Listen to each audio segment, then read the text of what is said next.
Рада отметить, что башкиры в Свердловской области соблюдают традиции. Одним из примеров служит башкирская свадьба, которая недавно состоялась у нас в Верхней Пышме.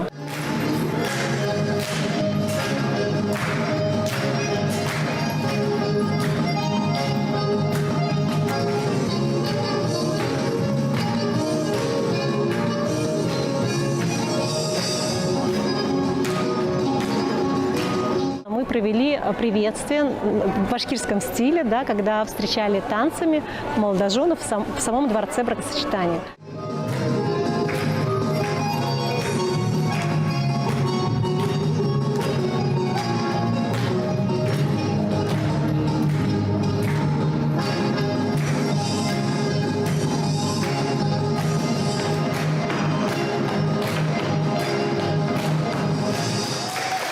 Далее поднимаются они на официальную регистрацию. Регистрация шла на двух языках, то есть на русском и на башкирском языке.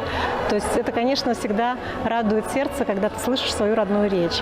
Никах тыркау харайында Рәсәй граждандары Устим һәм Алина гаилә кора. Далее с приветственным словом обратился Хазрат из Медной мечети, то есть приветствовал приветственной молитвой для того, чтобы молодожены жили долго и счастливо.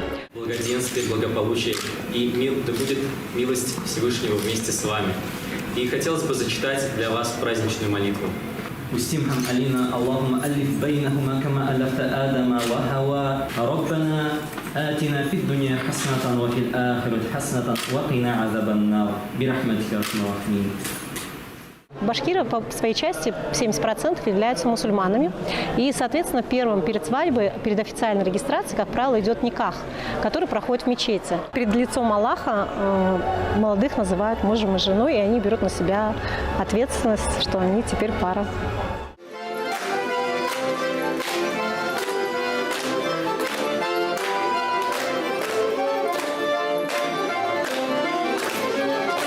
Когда они уже стали мужем и женой, жена, соответственно, угощала своего мужа уже теперь медом, для того, чтобы они жили сладко, да, и, соответственно, угощались бурсаком, для того, чтобы вот тоже была сытная, богатая жизнь.